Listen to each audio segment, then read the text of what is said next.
하나, 둘, 셋. 안녕하세요. 이미 이긴 싸움입니다. 반갑습니다.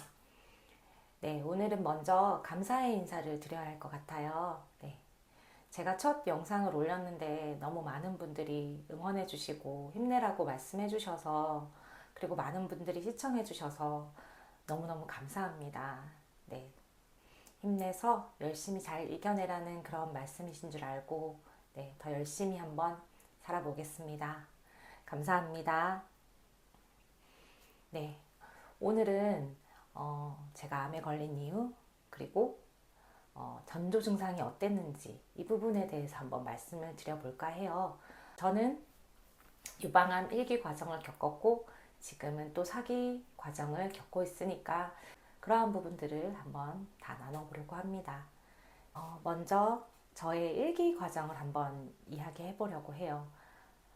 먼저 제가 암에 걸린 이유에 대해서 한번 생각해 본 적이 있어요. 제가 36살에 첫 암 진단을 받았거든요. 네. 그래서 도대체 나는 왜 암에 걸렸을까? 네. 그런 생각들을 많이 했는데,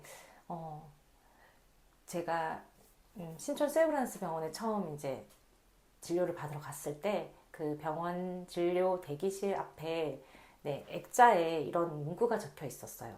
네, 이런 여성 유방암 위험 높다.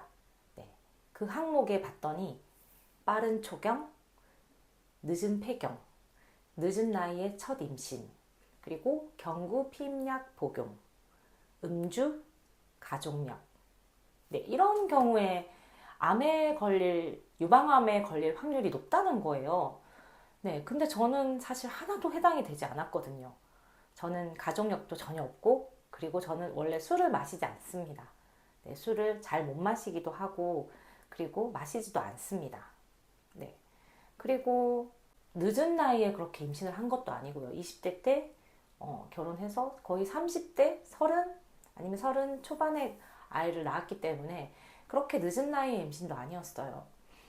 네. 그래서 제가 나는 도대체 왜 암에 걸렸을까? 네, 이런 부분들을 생각해 봤어요. 네, 물론 뭐 환경적인 요인이나 또 다양한 뭐 스트레스나 뭐 이런 요인들이 있을 수 있겠지만, 그런 여러 가지 이유들을 봤을 때도 뭐지? 이거 랜덤인가? 네, 이런 생각이 들 정도로 사실 저는 암에 걸리지 않을 거라고, 저는 이런 병에 걸리지 않을 거라고 굉장히 건강한 사람이라고 자부하고 살았거든요. 네. 그리고 뭐 아이들을 키우면서 육아 스트레스나 또 여러 가지 스트레스가 있을 수는 있지만 사실 뭐 그런 스트레스쯤은 누구나 다 겪고 사는 거니까 네.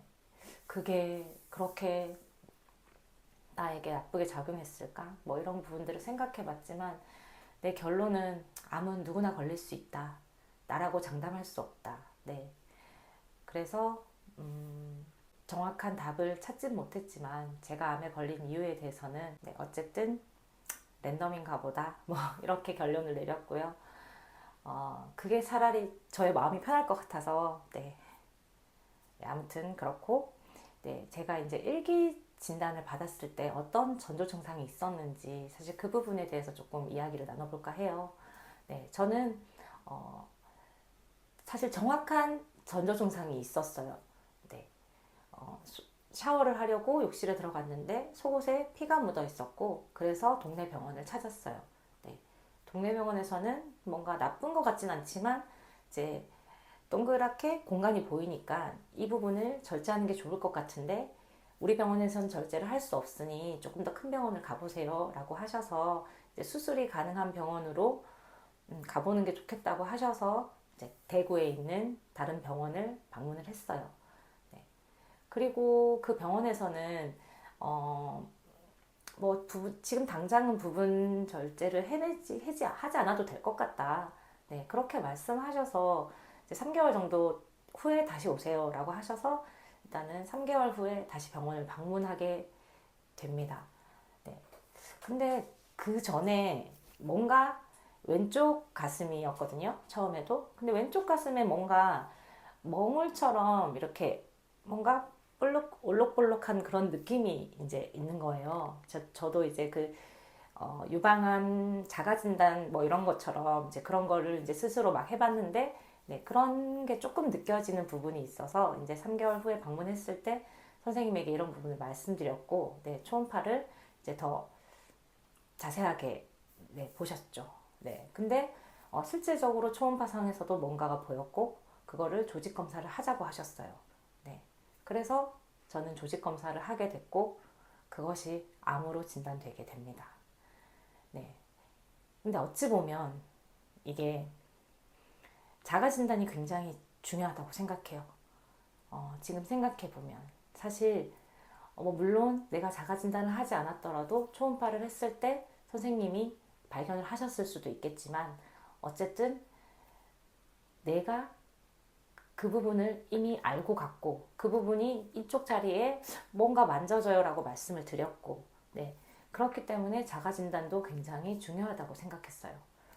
네, 어쨌든 저는 그렇게 돼서 대구의 병원에서 암 진단을 받고 그리고 부분 절제를 하게 됩니다. 네, 부분 절제를 하고 저는 그게 끝이라고 생각했어요. 이제 방사선 치료 받고 네, 이제 잘 회복하면 되겠구나라고 생각했는데 네, 그 부분 절제한 경계면에서 암세포가 또 나왔다는 거예요. 담당 의사 선생님께서는 전절제를 하는 게 좋겠다. 분명히 또 경계면에서 나올 수 있다. 네, 그런 말씀을 하셨어요. 그래서 사실 저는 그때 전원을 결심하고 네, 신촌 세브란스 병원, 서울에 있는 신촌 세브란스 병원으로 전원을 하게 됩니다. 신촌 세브란스 병원에서도 똑같은 결론을 말씀하셨어요. 전절제를 해야 할 수 있다. 네, 그렇지만 일단은 부분 절제로 먼저 열어보고 안 되면 전절제를 하겠다 이렇게 말씀을 하시고 네, 수술에 들어갔고 네, 저는 결국은 네, 전절제를 하고 네, 확장기 넣고 그렇게 첫 수술을 마쳤습니다. 네, 저는 전절제를 했기 때문에 성형 수술이 필요했고 그래서 이제 확장기를 넣고 6개월 있다가 확장기를 빼고 보형물을 넣는 수술까지 마친 상태입니다. 네, 저는 전절제를 했기 때문에 방사선 치료는 따로 하지 않았고요. 그리고 항암도 하지 않았어요.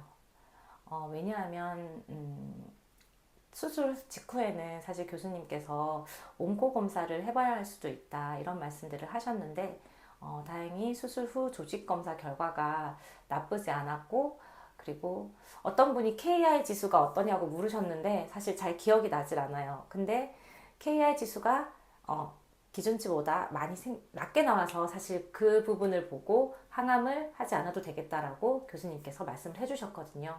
네, 그렇기 때문에 KI 지수가 일기 때는 높지 않았다. 네, 이런 말씀 이제 드리고 싶고요. 네, 그렇게 해서 어쨌든 일기 진단을 받고 저는 수술을 마치고 사실 수술도 굉장히 여러 번 했어요. 처음 지방병원에서 부분 절제 한 번 했고 그리고 다시 서울에 있는 병원에 가서 전절제를 하고 네, 그리고 또 성형수술까지 해서 한 6개월 사이에 수술을 여러 번 한 케이스였어요. 네. 어쨌든 저는 그래도 지금 신촌 세브란스 병원으로 옮긴 걸 굉장히 만족합니다. 자, 그럼 이제 제가 사기 진단을 받았을 때 어떤 전조 증상이 있었는지에 대해서 한번 이야기해 보려고 합니다. 그 댓글에서도 누가 물으셨는데 주기적인 검사를 하지 않았는지. 주기적인 검사는 계속 해왔습니다. 6개월에 한 번씩 검사를 했고요. 그리고 보통 이제 6개월에 한 번 검사하면 처음에는 조금 간단한 검사를 한다면 상반기에는 간단한 검사를 한다면 하반기에는 조금 더 이제 다양한 검사를 하게 되더라고요. 그래서 작년 초에는 사실 체열 초음파, 그러니까 유방 초음파, 복부 초음파 그 정도 검사를 했고요. 그리고 하반기에 이제 뼈 스캔과 CT 촬영 이런 것들이 이제 검사가 잡혀 있었어요. 네, 그래서 그 작년 초에 검진을 하고 작년 초에 검진에는 아무 이상이 없었어요. 그런데 그 6개월 동안 이제 저에게 나름 전조 증상이 있었던 것 같아요. 어떤 전조 증상이었냐면 일단은 처음에는 어느 날 아침에 일어났는데 고관절이라고 해야 될까요? 골반 부분이 살짝 불편한 거예요. 그리고 그날 오전에 이제 뭐 다른 일정들을 보고 점심때쯤 되었는데 발을 들지 못할 정도로 고관절이 갑자기 아픈 거예요. 네, 그래서 이제 병원 가서 진료를 받고 약을 먹고 괜찮아졌어요. 네, 그랬고 또 그 후로 몇 주 뒤에 허리가 너무 아파서 네, 그래서 또 병원에 가서 허리 주사까지 맞고 네, 그렇게 또 치료를 받았습니다. 네, 그리고 이제 마지막에 전조 증상이 여기 날개뼈 쪽, 예, 딱 날개뼈 있는 그쪽 부분이 이렇게 팔을 들면 굉장히 불편하고 꼭 담에 결린 것처럼 이렇게 아픈 거예요. 그래서 처음에는 운동을 잘못해서 그런가? 아니면 담 결렸나? 뭐 이런 생각으로 사실 대수롭지 않게 생각했는데 증상이 괜찮은 듯 하다가 또 나타나고 또 나타나고 네. 그래서 사실 저는 조금 불안한 마음이 들었어요. 네. 그리고 이제 10월에 검진을 하게 됐고요. 그리고 이제 결국 마지막 PET-CT까지 찍어서 결과를 봤을 때 정확하게 제가 아팠던 부분, 고관절, 골반 부분, 그 다음에 등 뒤쪽, 갈비뼈 있는 쪽 부분, 그 다음에 쇄골 쪽도 살짝 보였고요. 중요한 건 또 그리고 저는 사실 뼈저리 뿐만 아니라 간에도 뭔가가 보인다고 하셨어요. 네. 사실 처음에 PET-CT를 찍고 결과를 기다리면서 제발 뼈저리만이어라. 뼈저리만이어도 감사하겠다. 사실 이런 마음이었는데 결과가 나왔을 때는 간에 뭐가 보인다. 치료를 하기 위해서는 항암 치료를 하기 위해서는 이 전이 된 암의 성질을 알아야 하기 때문에 이제 뼈로는 조직 검사를 할 수가 없었고 그래서 저는 간 조직 검사를 했습니다. 네. 굉장히 아팠어요. 간 조직 검사가 힘들다고 하더라고요. 간이 이렇게 뒤쪽에 있어서 검사를 하기도 힘들고 환자들도 되게 환자에게도 굉장히 어려운 검사고 의사에게도 쉽지 않은 검사라고 하더라고요. 네, 아무튼 그래서 저는 일단 간 조직을 떼내서 검사를 했고 그 결과는 그 전 제가 원래 호르몬 양성 허투 음성이었는데 이번에 검사를 했던 암의 성질도 똑같았어요. 네, 암의 성질은 변하지 않았다. 네, 그래서 저는 그런 전조 증상들이 있었어요. 네, 사실 갑자기 6개월 동안 이런 결과가 나타난다고? 네, 저는 이런 부분이 사실 왜 갑자기 이렇게 나타났을까? 내가 6개월 동안 뭔가를 잘못했나?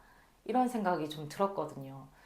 결국은 암은 누구의 잘못도 아니지만 사실 이런 결과가 왔을 때 나 스스로를 자꾸 탓하게 되더라고요. 내가 뭘 잘못했나? 내가 잘못 살았나? 이런 부분들. 사실 네, 6개월 동안 이제 제가 뭐 저의 개인적인 일들을 하면서 조금 열심히 일하긴 했어요. 네. 그치만 사실 그냥 조금 열심히 일했을 뿐인데 이런 결과라면 네, 너무 슬픈 것 같아요. 네. 암 환자라고 해서 정말 아무것도 하지 않고 나의 몸만 돌보고 살고 싶진 않았거든요. 네. 어쨌든 그래도 이런 결과가 나온 것도 어쨌든 또 저의 몫이니까 잘 헤쳐나가 보려고 합니다. 네. 그런데 이제 조금 제가 후회스러운 부분은 일을 하면서 운동을 조금 게을리 했던 것 같아요. 사실 이제 먹는 부분은 사실 한 끼 야채든 뭐든 잘 챙겨 먹고 먹는 부분은 잘 먹으려고 노력을 하긴 했고 네. 그랬지만 운동을 이제 바쁘니까 운동을 조금 게을리 했던 부분은 있는 것 같아요. 네.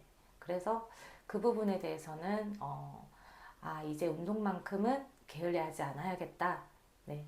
사실 지금 조금 반성하고 그래서 매일매일 스트레칭이든 걷기 운동이든 근력 운동이든 무엇이든지 틈나는 대로 꼭꼭 하려고 네, 노력하고 있습니다.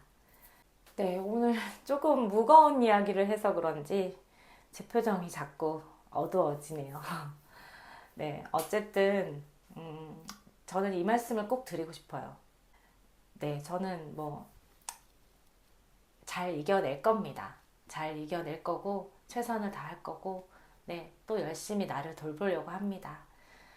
사실 저는 크리스찬이에요. 그래서 신앙적인 힘이 저를 버티게 해주는 굉장한 버팀목이고요. 네. 그리고 사실 어느 누구나 그런 상황이 되면 그렇지 않을까요? 저도 사실 크리스찬이지만 사기 암 진단을 받고는 하나님을 원망했어요. 네. 왜 안 그렇겠어요? 네. 도대체 저한테 왜 이러시냐고. 음, 제가 뭘 그렇게 잘못했냐고. 네, 그러면서 네, 밤에 혼자 이불 속에서 하나님을 많이 원망했습니다. 네. 그렇게 막 울면서 기도하는 순간 제 마음에 그런 생각이 들어왔어요. 네. 뭐 하나님이 마음에 저한테 그런 감동을 주시더라고요. 내가 너에게 너의 삶이 끝났다고 말하지 않았는데 왜 너는 너의 삶이 끝난 것처럼 그렇게 슬퍼하고 절망하고 있냐고. 나는 한 번도 너의 삶이 끝났다고 말한 적이 없다고. 네. 그 생각이 번쩍 들면서 아, 맞다. 내가 지금 사기 암 진단을 받은 거지 내 인생이 끝난 게 아니다. 네. 이런 생각이 들었습니다. 네. 그래서 제가 지금 더 이미 이긴 싸움이라고 유튜브 채널도 만들고 이런 영상을 남기는 건 저와 같은 아픔을 겪고 계시는 분들 그리고 똑같이 이렇게 아픔과 슬픔과 절망 속에서도 하루하루를 열심히 살아가시는 분들에게 네, 우리 아직 끝난 거 아니라고 네, 그런 말씀을 꼭 드리고 싶었어요. 네, 사실 사기암이라고 해서 죽음을 생각하게 되더라고요. 아, 이제 나 진짜 죽을 수도 있겠구나. 정말 항암제가 지금의 항암제가 안 들으면 어떡하지? 나중에 쓸 수 있는 약이 없으면 어떡하지? 네, 이런 부분들을 생각 안 할 수 없더라고요. 네, 근데 뭐 오지도 않은 미래를 걱정하는 건 너무 바보 같은 일이잖아요. 그저 내게 주어진 하루하루를 열심히 이겨내고 열심히 살아가다 보면 또 좋은 날이 오고 네, 오늘을 기억하면서 그냥 허허하고 웃을 수 있는 그런 날이 올 거라고 믿습니다. 네, 끝날 때까지 끝난 게 아니라는 거 그것만 기억해 주셨으면 좋겠어요. 네, 오늘 영상 어떠셨는지 모르겠어요. 늘 두서없이 주절주절 이야기하는데 오늘도 시청해 주셔서 너무나 감사하고요. 또 다음 시간에 또 유익한 영상으로 또 좋은 이야기 또 저의 있는 그대로의 이야기를 들려드리고 싶습니다. 네, 오늘도 시청해 주셔서 감사합니다. 하나, 둘, 셋.